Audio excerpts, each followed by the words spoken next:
Hello everyone, welcome to Study IQ. Baswan committee का जो report है वो रिगार्डिंग यूपीएससी के सिविल सर्विसेज एग्जामिनेशन के ऊपर है। और जो भी अभी का सिस्टम चल रहा है यूपीएससी सिविल सर्विसेज का, उसमें अगर कुछ खामियां हैं और उसमें अगर कुछ बेहतर करी जा सकती है तो उसी को देखने के लिए, उसी को एनालाइज करने के लिए बासवान कमेटी बनाई गई है। और अगर कुछ इम्प्रूवमेंट इस प्रेजेंट सिस्टम में चाहिए तो उसको क्या होना चाहिए और उस क्या मेजर्स होने चाहिए उसको भी सजेस्ट करेगी बासवान कमेटी। और ऐसे मेजर्स सजेस्ट करेगी ताकि जो भी कम्युनिटीज़, जो भी वर्ग के छात्र यहाँ पे सिविल सर्विसेज एग्जामिनेशन दे रहे हैं उनके लिए ये फेयर हो सबके लिए। तो ये सब टॉपिक्स हैं, उसके ऊपर बासवान कमेटी जो है अपनी पूरी जांच पड़ताल करेगी।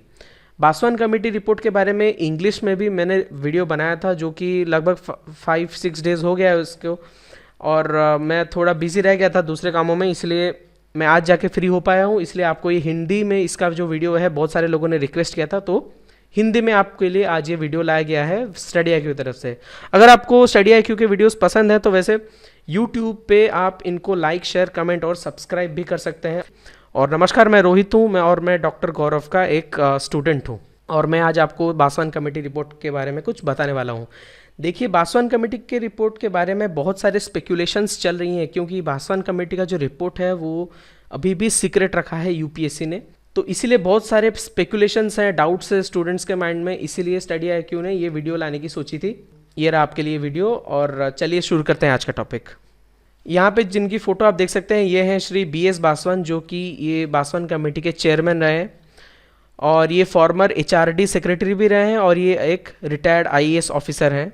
ये जो बासवान कमेटी है इसमें एकेडमिशियंस, टेक्नोक्रेट्स और सीनियर ब्यूरोक्रेट्स, ये तीनों वर्गों से यहाँ पे लोगों को शामिल किया गया है। देखिए, एकेडमिशियंस जो हैं उनका क्या काम है, वो जो भी एग्ज़ाम में अभी पैटर्न है, जो भी सिलेबस है, क्या वो अप टू डेट है, क्या ये एक फ्यूचर सिविल सर्वेंट को एसेस करने के लिए ये उतना सही है, तो ये जांच करेगी।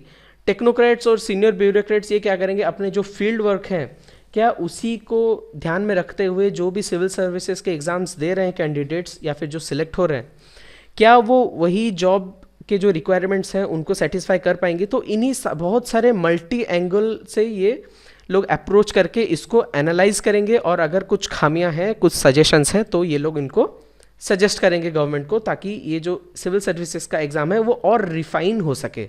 ये बासवान कमेटी बनी थी अगस्त 2015 में और इसने अपना रिपोर्ट दिया अगस्त 2016 को, जो कि अभी अभी इस साल लगभग 1 साल के बाद। और जैसे कि मैंने बताया था, ये रिपोर्ट अभी भी कॉन्फिडेंशियल है, यानी इसको पब्लिक डोमेन में लाया नहीं गया है। इसको यूपीएससी ने department of personal and training इसको फॉरवर्ड किया हुआ है, ताकि बासवान कमेटी के जो सजेशंस हैं क्या उसको लागू किया जाए या फिर क्या उसके ऊपर स्टेप्स हो, वो गवर्नमेंट को डिसाइड करने के लिए फॉरवर्ड कर दिया गया है और इसको अभी भी कॉन्फिडेंशियल रखा गया है। जो कमेटी कॉन्स्टिट्यूट हुआ है ये हुआ था over wide resistance regarding CSAT paper 2, और हम सबको पता है कि CSAT पेपर 2 जो है वो इसी साल से इसको क्वालिफाइंग इन नेचर कर दिया गया है, यानी आपको बस ये पेपर में 33% ऑफ मार्क्स लाना है।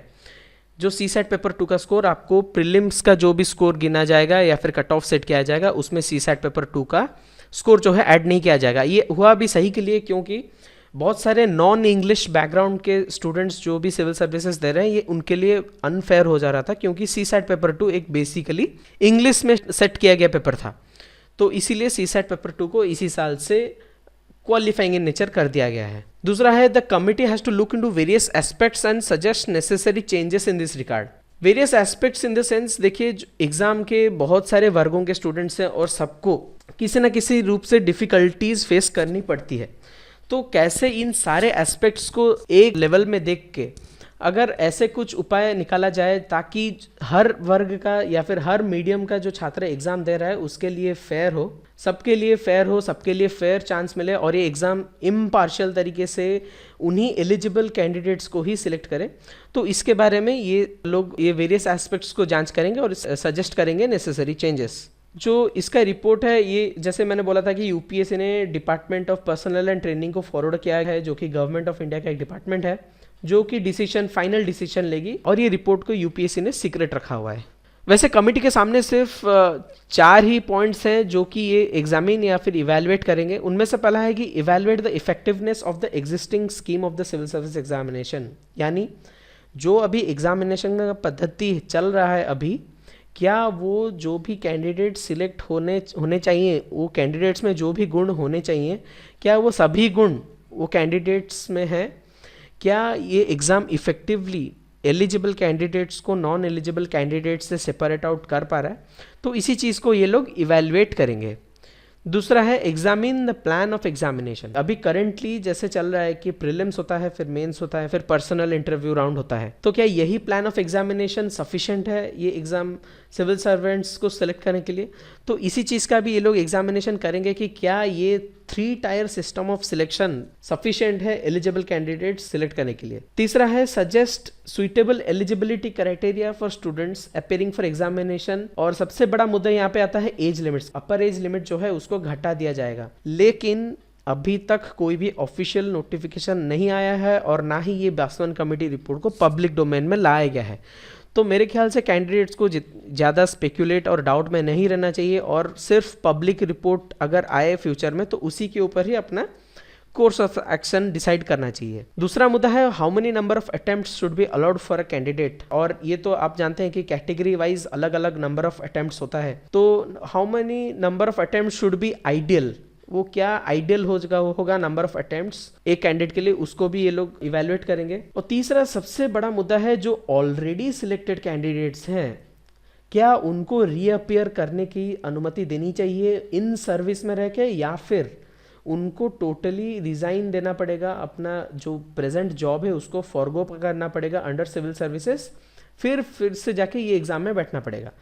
ये जो मुद्दा है इसके ऊपर बहुत विस्तार से डिबेट हो रहा है कि जो ऑलरेडी सिलेक्टेड कैंडिडेट्स हैं अगर उनको अपनी मनपसंद का जॉब नहीं मिला, कि जैसे होता है कि बहुत सारे लोगों को एस्पिरेशन रहता है कि ये लोग आईएएस बने, लेकिन उनकी आईआरएस या फिर आईटीएस या फिर आईपीएस में सिलेक्शन हो जाती है, तो ये लोग क्या करते हैं फिर दूसरे साल फिर एक बार और एग्जाम देते हैं ताकि अपना स्कोर को बेटर कर सके और अपना रैंक को बेहतर करके अपना मनपसंद का आईएएस की नौकरी कर सके। लेकिन इसमें क्या होता है कि वो जहाँ पे करेंटली प्लेस्ड है, वो आईपीएस हो या फिर आईआरएस हो या फिर आईटीएस हो, वहाँ पे ये लोग अपना जॉब में क्या है 100% अपना एफिशिएंसी नहीं दे पाते हैं। तो इससे क्या होता है कि इनके ऊपर पैसा तो खर्च होता है, ये सिविल सर्विसेज क्लियर करके ग्रेड ए जॉब तो लेते हैं, लेकिन अपना पूरा का पूरा ध्यान ये सिविल सर्विसेज दोबारा अटेम्प्ट करने के लिए उसमें लगा देते हैं। तो इससे क्या होता है कि गवर्नमेंट मशीनरी का जो एफिशिएंसी है वो बहुत बुरी तरह से हैम्पर हो जाता है। तो इसी चीज को भी ये जो है एग्जामिन करेगी। और लास्ट में है जो mechanism for designing and periodically updating the syllabus. अभी तो आप लोगों ने देखा कि वर्ल्ड हिस्ट्री भी पूछ रहे हैं, तो ये मेरे ख्याल से एक बहुत ही अच्छा सिस्टम है कि आउटडेटेड जो चीज़ है उनको एक्सक्लूड किया जा रहा है और जो नया चीज़ है उनको इंक्लूड किया जा रहा है। और इसके ऊपर भी अभी का जो प्रेजेंट सिलेबस है क्या वो सफिशिएंट है टू जज the quality of candidates who is going to be selected as civil servant. क्या इतना ही सिलेबस सही है या फिर कुछ अलग साइकोलॉजिकल टेस्ट वगैरह भी करना चाहिए? ये सब के बारे में भी बासवान कमेटी जो है अपना जो एंगल है वो रखेगी, उसका जो इवैल्यूएशन है वो रखेगी और जो भी सजेशंस है वो अपना रिपोर्ट में रखी होगी। अभी सबसे 2 बड़े मुद्दे जो अभी स्टूडेंट्स के सामने हैं वो ये लेके है कि अपर एज लिमिट क्या है और दूसरा है ऑप्शनल पेपर्स रहेंगे कि नहीं। अपर एज लिमिट के बारे में या फिर ऑप्शनल पेपर्स के बारे में मैं तो यही बोल सकता हूँ कि जब तक कोई ऑफिशियल नोटिफिकेशन नहीं आया है, आई थिंक जो भी कैंडिडेट्स एग्जाम दे रहे हैं या फिर प्रिपेयर कर रहे हैं या फिर प्रिपेयर करने की सोच रहे हैं, उनको मेरे ख्याल से प्रिपरेशन अपना जारी रखना चाहिए until and unless official notification comes out. जब तक ऑफिशियली आपको यूपीएससी से कोई नोटिस नहीं आ जाता कि ये एज लिमिट को घटा दिया गया है या बढ़ा दिया गया है या फिर ऑप्शनल पेपर को हटा दिया गया है कि कुछ चेंजेस लाया गया है, तब तक आई थिंक कोई भी कैंडिडेट्स को अपना स्ट्रेटेजी चेंज नहीं करना चाहिए। आई रिपीट, अपना स्ट्रेटेजी चेंज नहीं करना चाहिए। जो भी प्रिपरेशंस उनकी चल रही है या फिर शुरुआत करने की सोच रहे हैं,